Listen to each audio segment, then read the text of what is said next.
It's not often that we gather in Forest Park to celebrate the end of a 1,900-mile bicycle ride. In fact, this has only happened twice, the first being in 1897 and the second in 2022. We are here to commemorate the 125th anniversary of the Iron Riders, which was a group of Buffalo soldiers that rode bicycles from Fort Missoula, Montana to Forest Park, St. Louis in 1897. It originally came about because Lieutenant James Moss, who was the commander of the group, he was an avid bicycle fan. And he had the idea of trying to incorporate bicycles in military troop movements. It was to test the effectiveness of bicycles in military troop movements over horses. Horses can be shot out from under you, they can be noisy, they require food, water, shelter. With a bicycle, all it is just making the necessary repairs and continuing on the journey. With a segregated U.S. military, all-black regiments were formed by Congress and eventually nicknamed Buffalo Soldiers. Of these regiments, the 25th Cavalry was responsible for the bike ride proposed by Lieutenant Moss. And so, having volunteered themselves for the task, 20 soldiers who fit the height and weight criteria were given a daunting assignment meant to measure the value of cycling against the standard horseback as a primary means of military transportation.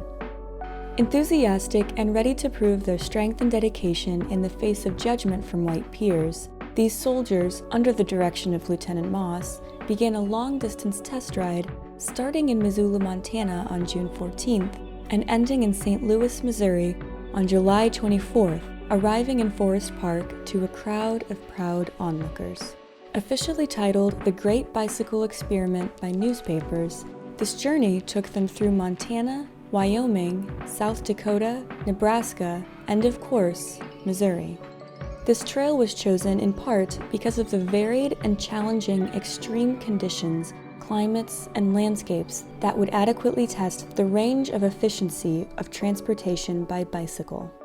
From thick mud to freezing temperatures to steep hills to excessive heat, these soldiers faced it all with just single-speed bikes and limited access to clean water. Picture 1897, what those guys did. There's no roads. Okay, it was all mountainous. Okay, they had to ride on railroad tracks. But if people are perceiving a railroad track, there's gravel and stuff. There was no gravel there. They were just putting the ties down, blocks down, and they were riding on that. They used to run through when it would rain, going over the mountains. It would rain.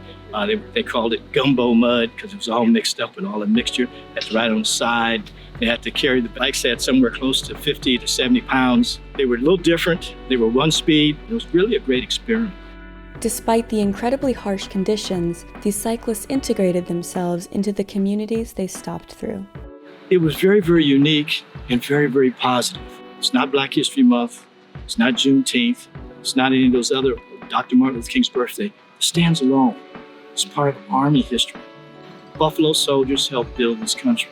These soldiers, while bonded through their time in the military, and particularly so while in the depths of the bike ride, were varied and widespread in their skills and interests.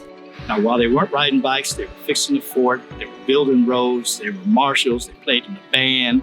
They even started baseball in 1894 up in Fort Missoula. Some of those guys wound up going into, later when they got out of service, into the Negro Leagues. As significant as this event was, it remains unknown by many, which is in part why the Missouri State Parks have made the commitment to spread the word and celebrate the achievement. I had never heard anything about this until 3 years ago. So when I started working for Missouri State Parks 13, 14 years ago, when we came across this story, it was like, we have got to do this, because if I hadn't heard about it, there's tons of other people who hadn't heard about it. That's why it's important to get it out there, just to say, hey, there's people like you, or that look like you, that did this incredible and amazing thing. Although the experiment ultimately ended with the military deciding against standard bicycle use, the endeavor shows the strength and courage of a group of Buffalo soldiers who accomplished a major feat. The arrival of the soldiers in Forest Park was a major spectacle that celebrated an accomplishment performed by Black American men. 125 years later, that day is being honored and reflected upon as cyclist Erick Cedeño journeys into town after retracing the steps that the soldiers took so long ago. Cedeño, known by many as the Bicycle Nomad, took on this great task as a way to pay homage to the soldiers' dedication. What a way to celebrate. So I retraced the 1897 expedition of the Bicycle Corps. I've been a bicycle traveler, a bicycle explorer for about 13 years, and I've seen the whole country by bike. I've always been an explorer, and I loved history.